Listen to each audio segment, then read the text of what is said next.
В классическом заявлении о запрете Рамазана, опубликованном китайской администрацией в этом году, было объявлено, что членам мусульманской партии, государственному персоналу, студентам, преподавателям, сотрудникам контролируемых госкомпаний и организаций запрещено соблюдать пост в течение священного месяца.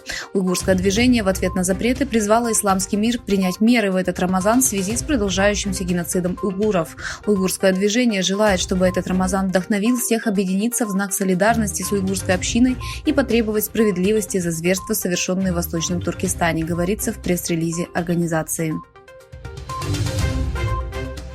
На панели Палаты представителей США, посвященной нарушениям прав человека в Китае, представили обвинения в жестоком обращении с турками-уйгурами.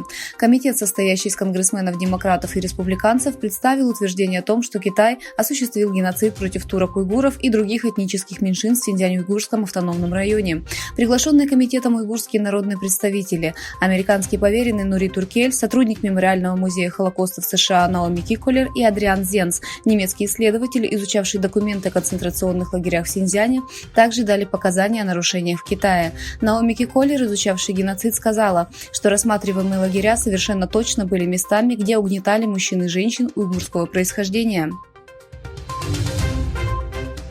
МИД Гондураса заявил, что страна разрывает дипломатические отношения с Тайванем.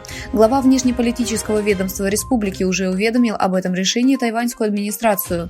Гондурас поддерживает принцип одного Китая и считает правительство КНР единственной законной властью. Тайвань, в свою очередь, также объявил о разрыве дипотношений с Гондурасом. Поскольку Гондурас разорвал отношения с Тайванем, число государств-членов Организации Объединенных Наций, которые продолжают дипломатически признавать Тайвань, сократилось до 12.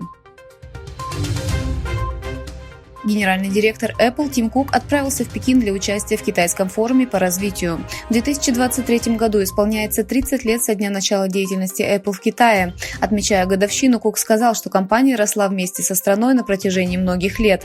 Воздержавшись от высказываний по поводу проблем, связанных с санкциями, введенными США в отношении Китая в области технологий и сбоями в цепочках поставок, Кук отметил важность использования технологий для преодоления разрыва между городами и сельскими районами в сфере образования.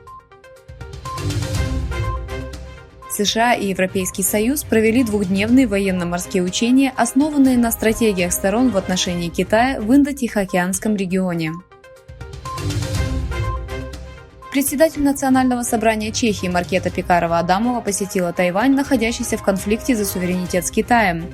Пекарова-Адамова прибыла на остров сегодня днем с делегацией из 150 человек, в которую входят бизнесмены, ученые и правительственные чиновники.